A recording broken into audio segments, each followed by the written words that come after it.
อยู่นี่มีปลากั้งนี่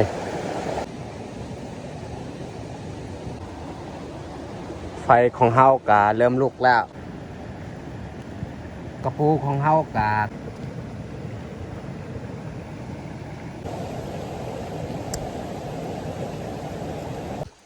เอาขับดักกันกราบทักทายสบายดี FC เบิร์ดสู่ครูสู่คนยินดีต้อนรับเข้าสู่ซองบ่าวยูบสำหรับวันนี้คอยกาไปซิดเบ็ดหลังจากซิดเบ็ดแล้วนี่เราจะกลับไปยามกับดักนูที่เราใส่ไว้ในระยะ2-3 มื้อแล้วโอเคแต่ทุกคนสามารถติดตามการซิดเบ็ดของเราในวันนี้ในนี้นี่จะแมนเหยื่อเขาเอาใส่เดือนมาไว้ในกระปุกคันเบ็ดเขาก็ตัดเรียบร้อยไม่แต่เขาจะใส่เหยื่อแล้วก็ไปซิดเบ็ดเลยเขาใส่เหยื่อกะสำเร็จเรียบร้อยไม่แต่เขาจะลงไปซิดเบ็ดเลยวันนี้นี่เขาออกแต่บ้านก็ค่อนข้างซาแน่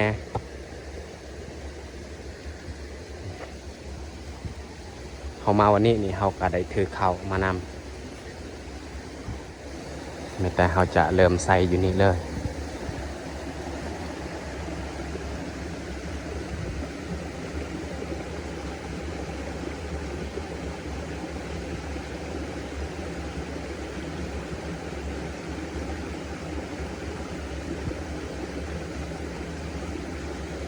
น่าจะบ่มี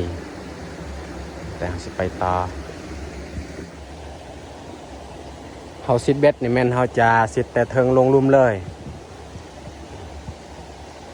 จนกว่าสิฮอดบอลหวยน้อยๆเขาจึงคอยแยกไปยามกับดักโอ้อยู่นี่มีปลากั้งแต่ว่าสายเบ็ดของเขาเนี่ยมันขาดขันเบ็ดเขาก็ทิ่มเลยแต่เขาสิย่างไปตามห้วยแล้วก็เก็บผักกูดตามห้วยแล้วจึงกลับมายามกับดักนูของเฮาโอ้สวยแห้งหัวลงซิดเบ็ดมันนี่สายเบ็ดขาดเบ็ดมันยังเกาะในปากกังเลยไม่แต่เฮาสิย่างเลยโอ้นี่อยู่นี่แหละปลากังตัวมันถึก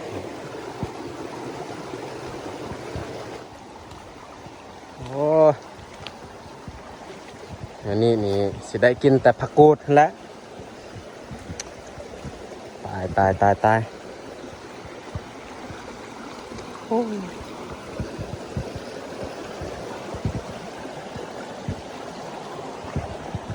ผักกูดก็บ่ค่อยมีแหละช่วงนี้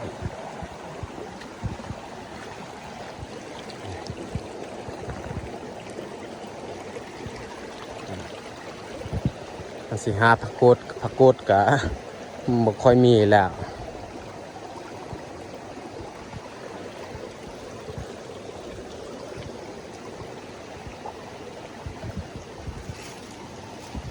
มีแต่เขาสิย่างไปตามหัวจนกว่าสิฮอดแยกจึงคอยขึ้นไปยามกับดักโอ้ย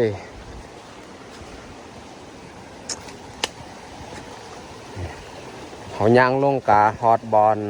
ตัดสำหรับห้วยตัวนี้นี่อยู่นี่แหละตัดที่มันสูง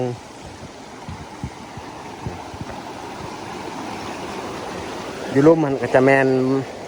ห้วยสายเบื้องหันอีกมาโฮมเข้ากันห้วยเบื้องหันนี่ลายกลัวห้วยตัวนี้อีก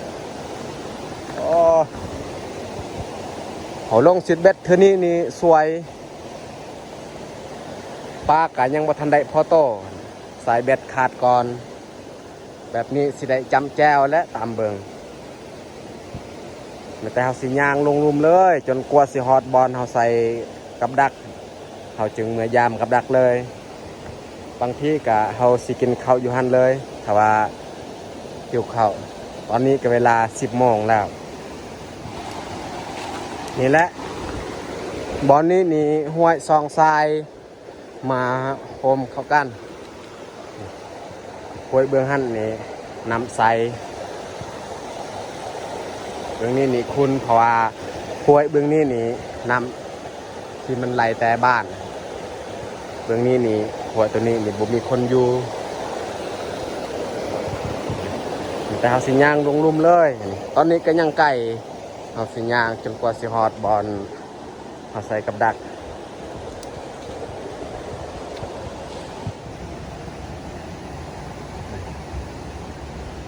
อยู่นี่มีทางลัดเฮากะย่างเมื่อทางลัดเพราะว่าทางลุ่มนี่มันยาก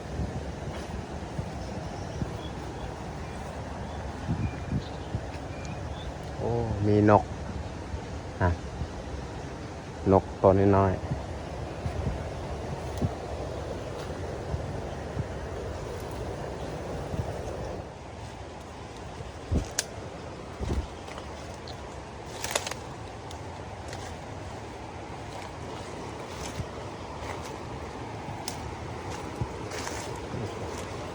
ตอนนี้เฮากะย่างลงแกะแคมหัวอีก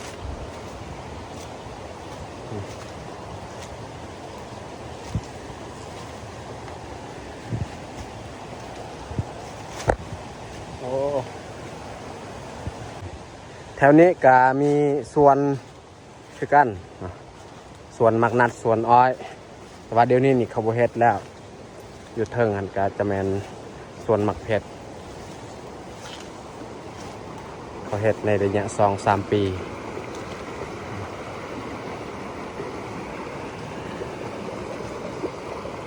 เขาจะย่างไปเบิง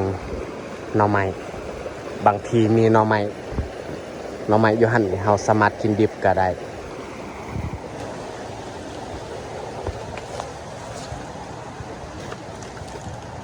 โอ้ยน่าจะบ่มีแล้วหน่อไม้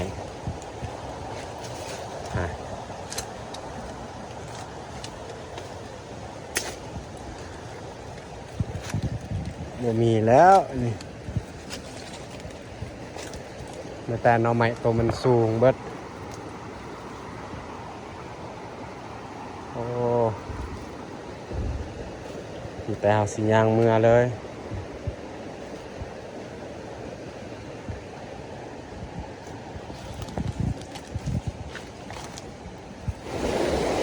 เขาจะเอายอดทองนี่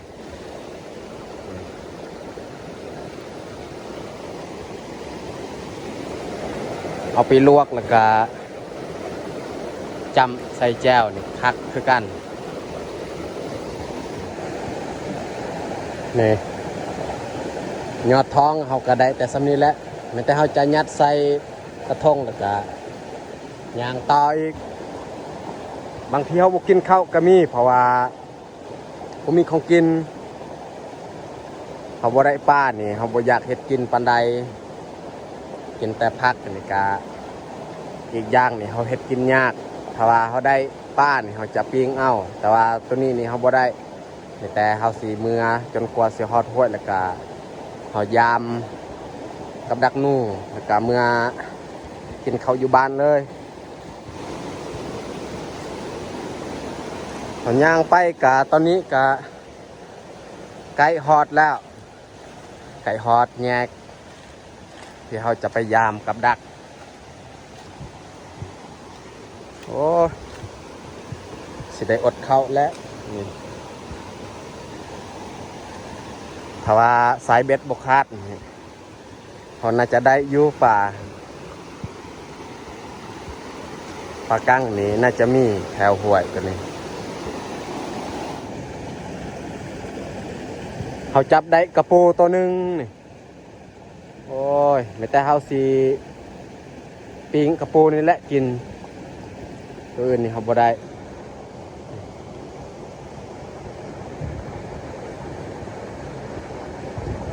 ตายแล้วนี่เขาไปซิดเบ็ดนี่ถ้าว่าใส่เบ็ดบกคาดนี่เขาก็น่าจะได้อยู่ไม่แต่เขาสีทักพรอยู่นี่แหละเห็ดกินเลยฟื้นเขากาหาไว้เรียบร้อยนี่แต่เขาจะดังไฟเลย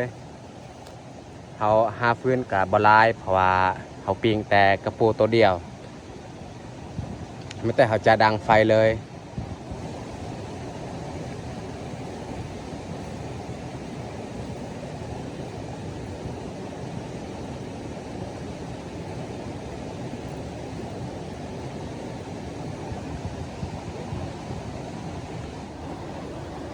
ไฟของเฮากะเริ่มลุกแล้ว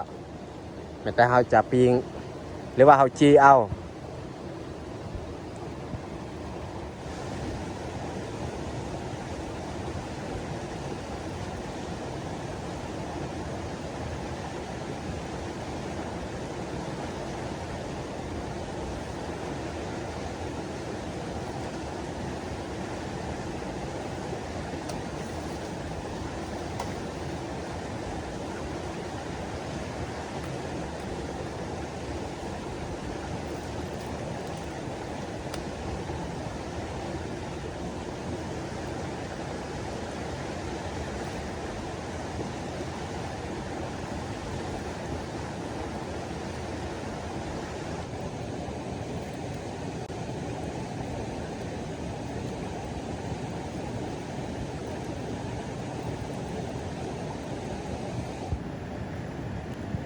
กระปูของเฮากะใกล้สุกแล้วตอนนี้นี่เฮาจี้กระปูกะสุกเรียบร้อยแต่เฮาจัดผักบอลกินข้าวเลยนี่แจวเฮาออกไปหา11วันนี้นี่บ่ได้ถ้าว่าสายเบ็ดบ่คาดนี่น่าจะได้อยู่ก็เลยได้จำแจวแล้วมื้อนี้ยังไข่ได้จับกระปูอีกถ้าบ่อนี่จำแจวเลยวันนี้เราจัดผักเข้ากะสำเร็จเรียบร้อยแต่เขาจะลงมากินข้าวเลยเอามาทุกคนมากินข้าวเลี้ยงน้ำกันเพื่อพอได้กินข้าวเลยมื้อนี้เพราะว่าพอได้กระปูบางทีบ่กินข้าวกันนี้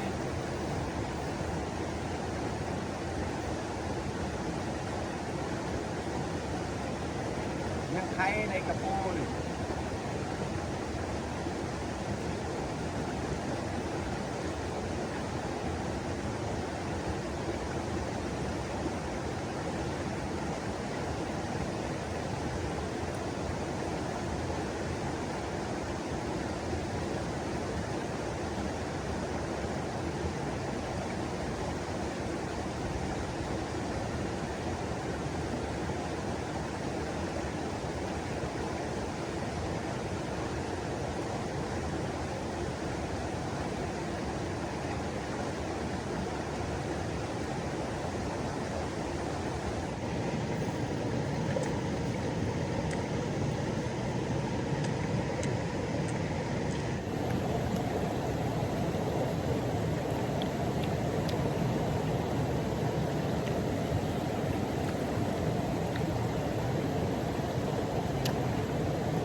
ตอนนี้เขากินข้าวกาสำเร็จเรียบร้อยแต่เขาจะนั่งพักผ่อนแล้วจึงคอยย่างลงอีกแต่นี้ไปห้าห้วยหันกาบอกไก่เขาย่างไปประมาณ5 นาทีกะฮอดแล้วเขาจะนั่งพักผ่อนอยู่นี่ก่อนตอนนี้เขากาได้นั่งพักผ่อนแล้วแต่เขาสิย่างลงเลย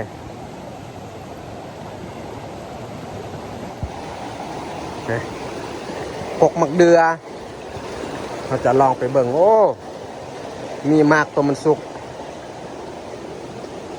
โอ้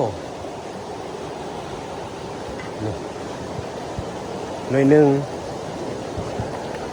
ตัวนี้ก็สุกคือกันโอ้มีลายหน่วยมันสุกแต่เขาจะลองปาดกินนี่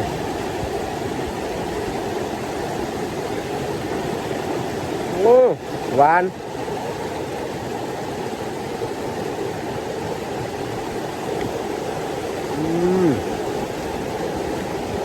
เขาป้านี่ต้องได้กินของป้า ตามธรรมชาตินี่แหละ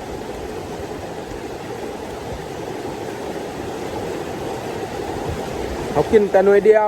ส่วนนี้เลื่อนนี่เขาเอามือบ้าน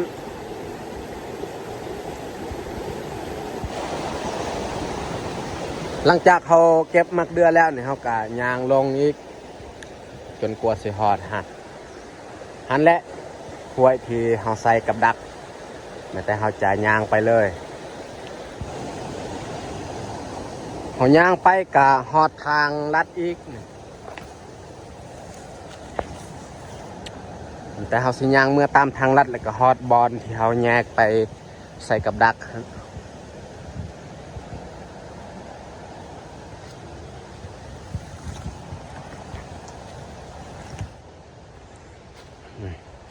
ตอนนี้เขาย่างกับฮอตบอลแยก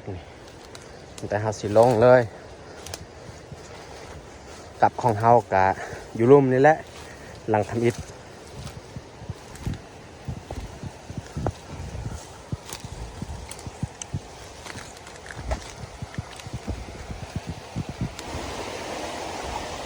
เขาจะมาเบิ่งหลังทำอิฐเลย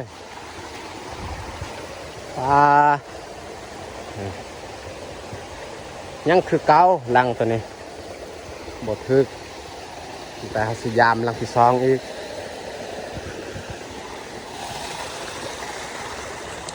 โอ้หลังที่สองหันก็คือกันเบื่อดิป่วยตัวนี้พอยามแต่ละเทื่อนี่เขาใส่ตามแคมห้วยตัวนี้นี่ยังบ่ทันได้พอต่อสั่นแต่ห้วยอยู่เทิงหันตัวมันถือเขายามมือนั่นกะห้วยอยู่เทิงมันถือ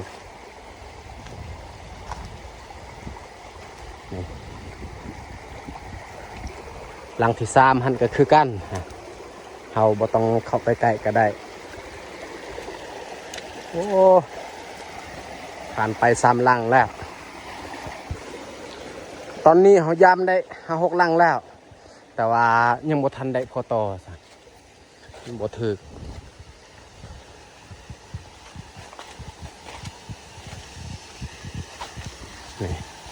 อยู่นี่กะบ่ถือคือเก่าและเพราะว่าและตามห้วยตัวนี้นี่บ่เคยได้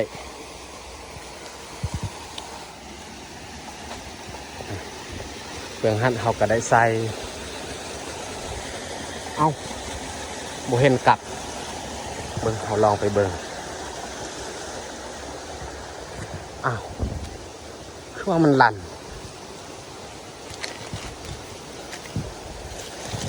อยู่ได้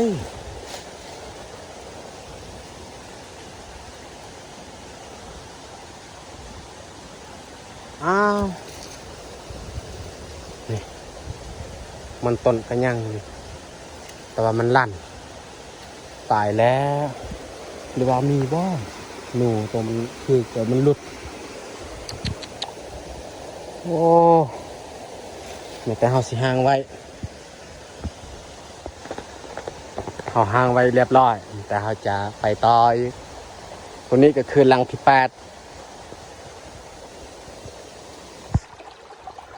หัวตัวนี้นี่เขายามไปกับ3 เทื่อแล้วแต่ว่าแต่ละเทื่อเขามายามนี่ยังบ่ทันได้พอต่อสำหรับหัวตัวนี้ไม่แต่หัวตัวเบื้องเทิงฮันมันถืออยู่นี่ก็มีคือกันกับดัก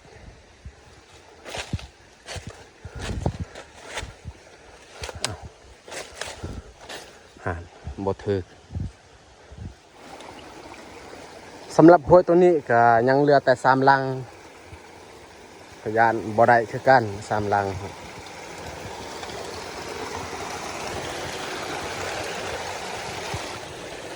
ลังตัวนี้ก็บ่ถึกเหลือแต่ลังสุดท้ายมันจะหาจะไปเบิ่งเลย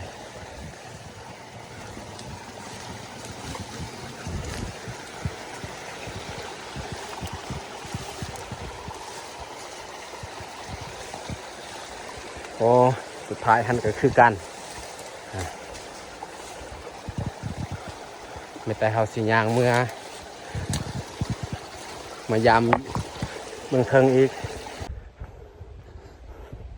เขา เขาย่างเมื่อกะฮอตเส้นทางแล้วโอ้เมื่อยซื้อไม่แต่เขาสิไปยามห้วยเมืองเทิงอีก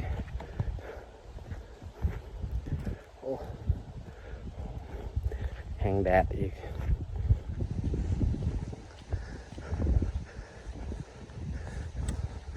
ตอนนี้กะฮอดห้วยแล้วเขาย่างไปแล้วก็ขึ้นเมืองเมืองเทิงเลยอยู่เทิงนั้นก็มีทางแต่ว่าทางลัดแบบเขาย่างเอาทางรถนี่บ่มี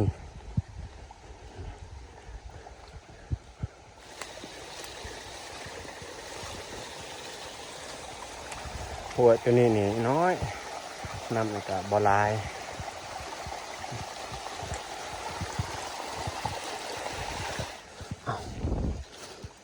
เอากับดักกันจักอีหยังถืออันนี้มันเอาแล่สงสัยมันหลุดโอ้เสียดายน่าจะแม่นไก่ป่าตายมันลากมานี้เลยกับดักเอาใส่อยู่เทิงโอ้สมพอข่อยหากับดักวางยานี่บ่เห็นโอ้เสียดายด้วยไม่แต่เขาจะใส่ไว้บอนเก่าเขาใส่ไว้เรียบร้อยไม่แต่เขาจะพยายามต่ออีก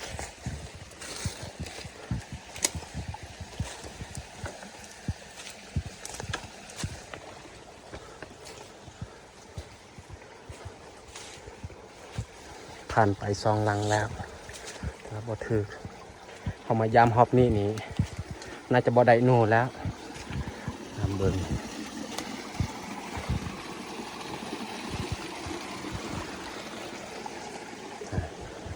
ลังอยู่นี่ก็บ่ถือผ่านไป3 ลังทว่าช่วงฤดูฝนตามห้วยตัวนี้มีสัตว์ใหญ่มาอยู่เขาเห็ดแฮวกับดักของเฮาอันนี้ก็โอ้อันนี้นี่คานดักยาม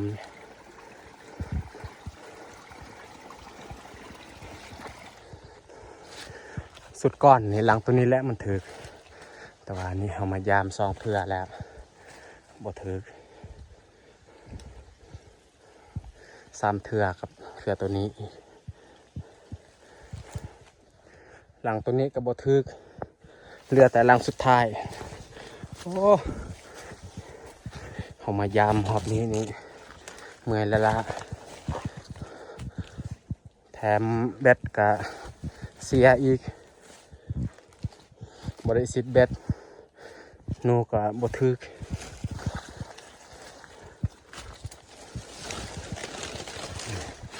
มาเบิ่งหลังสุดท้ายอยู่นี่แหละ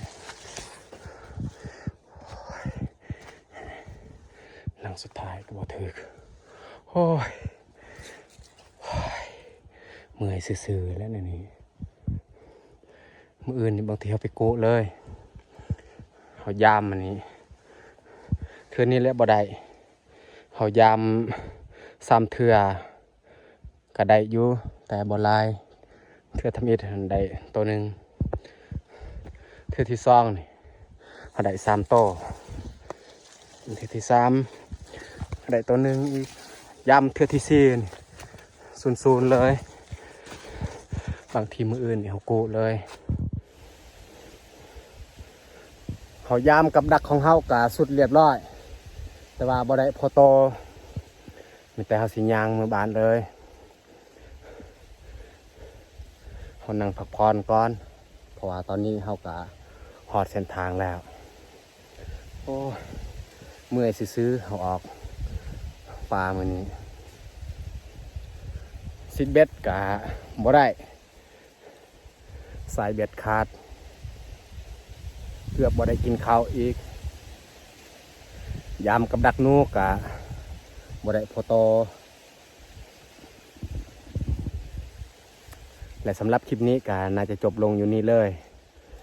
ถ้ามักคลิปนี้ก็อย่าลืมกดไลค์กดแชร์เพื่อเป็นกำลังใจให้คอยได้เฮ็ดคลิปต่อไปขอบใจ